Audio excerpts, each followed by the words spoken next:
बघा, आपल्याला हा मानव देव मिळाला. दुर्लभ मानव जन्म मिळाला, त्याचे तुझ नाबान. का बनशी बेभान तरुणा, का बनशी बेभान. खावे प्यावे मजा करावे, हेच का तव ध्यान.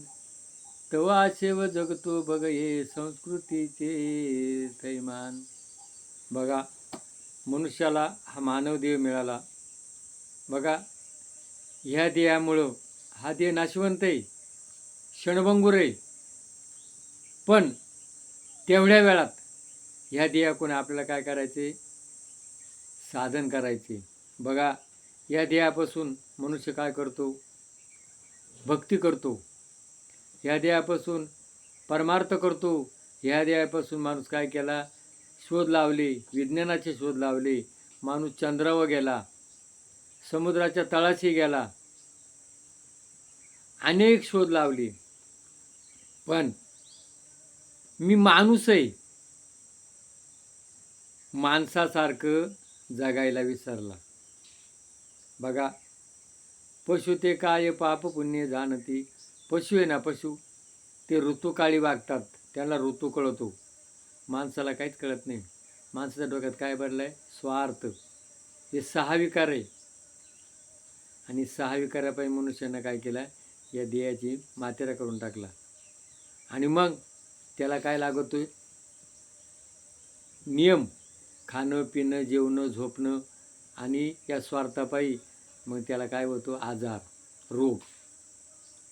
आणि मग रोग झाला का, त्या रोगातून बरं होण्याकरता त्याला काय करावं लागतं? औषधं खावं लागतात. मग औषधं काय? औषध म्हणजे काय? औषध म्हणजे माणसाच्या शरीराला लागणारे 6 रस: खारट, तुरट, गोड, कडू, तेलकट, आंबट. षड्रस. 7वा रस कोणता? ब्रह्मरस, विश्रांती. आणि मग औषध म्हणजे काय? जो रस कमी पडला तो भरून काढणं, याचं नाव औषध. हे मारवाडी गुजराती लोक आहे ना, हे 6 प्रकारचे रस खातात. आपण काय करतो? खारट, गोड, नाही तर तिखट. तर समप्रमाण. आणि मग त्याचा बदल करणं, याचं नाव काय? औषध. आणि मग आता कोणचा रोग होतो? मूतखडा. मूतखडा म्हणजे काय? लहान्या आतड्याचा आजार. किडनी.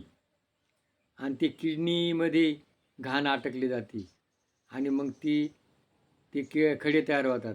तर मूतखड्याचे प्रकार किती? 4. एक शुक्राचा, एक क्षाराचा, एक पित्ताचा आणि एक कफाचा. तर क्षाराचा मूतखडा आहे ना, तो झटका निघतो. पण पित्ताचा मूतखडा कुठं? किडनीत असतो. आणि मूतखडा जरी गेला तो परत होतो. म्हणून मूतखड्याकरता जे काही आयुर्वेदिक औषधे ते नित्यनियमाने घ्यावं लागतात.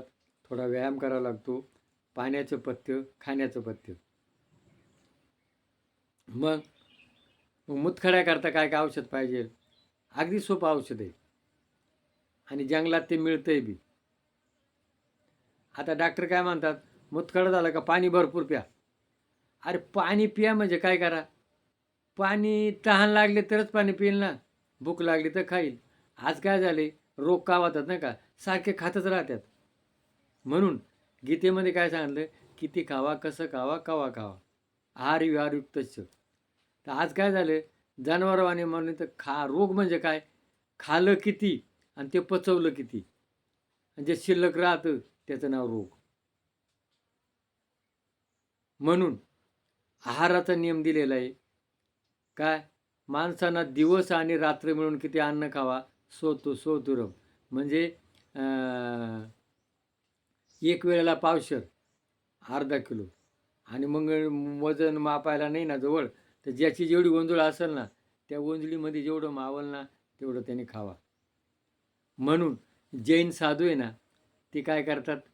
ओंजळीमध्ये घेतात आणि त्या गोंजुळीमध्ये जेवढं आहे ना तेवढंच खातात बस. त्यांना कोणत्याही प्रकारे रोग होत नाही, काही होत नाही, काही नाही.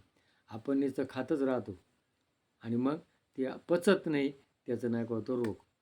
मग मग मुतखडा.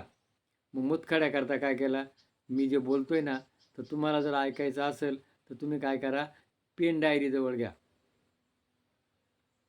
मग आपल्याकडे काय असते, हे असते कुरडू, त्याला सफेद फुलं येतात, भरपूर असते ती.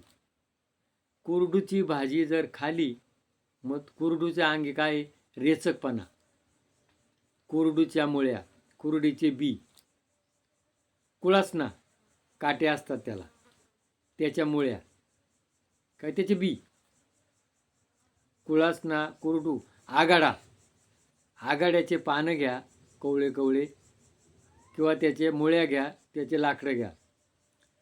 कुरडू, कुळासना, आगाडा, पळसाचं बी, सागाचं बी, केळीचं मुळी, आपली केळी असते ना त्याची मुळी,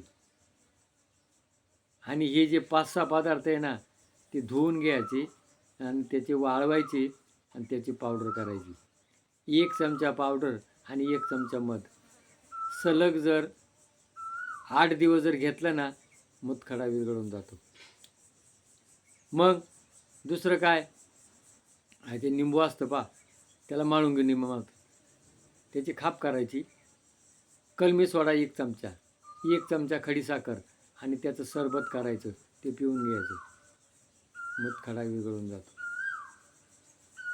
आणि इंद्रजव पावडर, जेवण झालं ना 1 चिमूटभर इंद्रजव पावडर खायची. सतत इंद्रजव पावडर खायला ना मुतखडा होत नाही. आणि दररोज त्यांनी लघवी खाली बसून करायची आणि 12 सूर्यनमस्कार हे नियमानं त्यांनी केलेच पाहिजेत. किती सोपा प्रयोग आहे काय. आणि काय खाऊ नये, ज्याला बिया आहेत त्या, वांगी, गवार, भेंडी आणि काळं कालवान, तुरीचं वरण, पालक भाजी, मेथीची भाजी. आता मुळ्यात म्हणजे काय, मोठ्या आतड्याचा आजार. मग खाण्याचं प्रमाण, अति काय करतो तो, अति तिखट खातो, चरचरीत, काळं कालवान, मिरची, चटणी, आणि शरीरात अति दहा होतो आणि मग तो मोठ्या आतड्याला त्याचा ताण होतो. आता मुळ्याचे 2-3 प्रकार आहे. काहींना कोंब येतो, काहींना असं भगंदर होतं, काहींचं रक्त पडतं, आणि मग त्याची संडास जर साफ नाही झाली आणि मग हा होतो. आता त्याला काय करायचं, समजा त्रिफळा चूर्ण मिळतं मेडिकलमध्ये, काय नाही 1 चमचा त्रिफळाचं सतत जर खाल्लं ना तर अगदी सोपं औषध आहे, मुतखडा हा कंट्रोल होतो मुळ्यात. नंतर मुळ्यादाकरता या ज्या पालेभाज्या आहे ना, पालेभाज्या भरपूर खायच्या. फक्त डाळीचे पदार्थ, अति तिखट म्हणजे फिकं, मुगाचं वरण, जेवढं फिकं अन्न खाल्लं ना शरीराला तेवढं मुळ्याला चांगलं आहे काय. आणि मग त्याला पायरस गोळ्या मिळतात मेडिकलमध्ये, बैद्यनाथ कंपनीच्या, त्या 2-2 गोळ्या, अभय अरिष्ट 2-2 चमचे.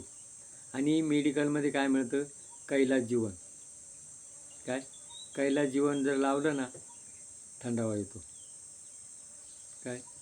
म्हणजे आपण काय करतो, काय झालं का लगेच डॉक्टरकडे जातो. मग डॉक्टर काय म्हणतात, आजार लय भयंकर आहे हो, शक्यता कमी. म्हणजे आहेत काही डॉक्टर आधार देणारे, पण काही लोक जर त्याला बेवाडीत नाही तर तो पैसे देत नाही. आणि मग तुकाराम महाराजांनी सांगितलं, अवघे पोटासाठी ढोंग, ते कैसा पांडुरंग. सगळं नुसतं आज जगामध्ये काय झालं आहे, पैसा. माणूस बेवाडायचा आणि बस त्याच्याकडून पैसे वसूल करायचे काय. तर मुळ्यात, मुतखडा आता डायबिटीस म्हणजे काय? डायबिटीस म्हणजे त्याच्या किडन्या कमजोर होणं आणि मग शरीरात साखरेचं प्रमाण जास्त वाढणं. आणि मग डॉक्टर काय म्हणतात? साखर वाढली.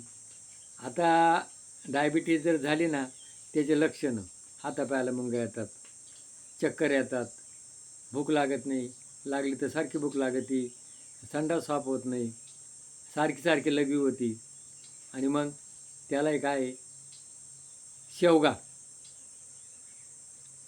एरंड, डाळिंब, आडुळसा, कडुलिंब 5 झाडाची पानं घ्यायची मुठमुठ आणि त्याचा रस बनवायचा आणि बाटली भरून ठेवायची. तो रस 4 दिवस टिकतो.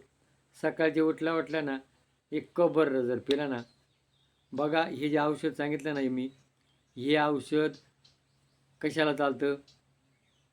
कावीळ,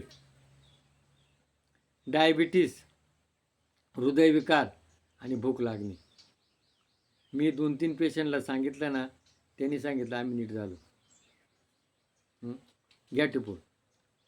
शेवगा, कडुलिंब, डाळिंब, आडुळसा काय आणि एरंडाचे पान, खाता एरंड. किती सोपं औषध आहे काय.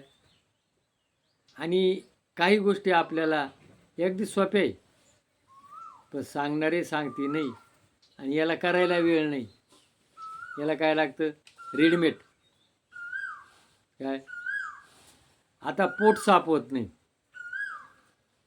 शेंगदाणे भिजत टाकायचे, सकाळच्या भाजी हरभरे, शेंगदाणे हरभरे मुठभर खायचे. आळूची भाजी, आळू खा निरोगी राहा. आळूची भाजी जी आहे ना, पातळ करायची आणि भरपूर खायची. याची आपलं काटाबाटाची भाजी, आपल्या ह्या ज्या पालेभाज्या आहे ना, जेवढ्या पालेभाज्या खाल्या त्यांनी काय होतं? पण आळू एक नंबर औषध. आळूची भाजी भरपूर खाली ना, त्याचं पोट एकदम साफ होतं. काय तर असे काही गोष्टी सोप्या आहे आणि आपण करत नाही. तर आपल्याला थोडं मी सांगत राहील प्रत्येक वेळेला. एकखटी एवढं सांगूनही लक्षात राहत नाही.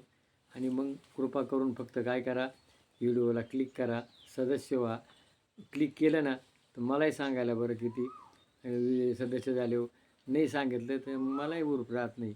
काय तुम्हाला मलाही सांगायला काय पैसे लागते नाही, तुम्हालाही क्लिक करायला सदस्य व्हायला काय पैसे लागते नाही. काय एकमेका सहाय्य करू अवघे धरू सुपंत. जय भैरवनाथ महाराज की जय.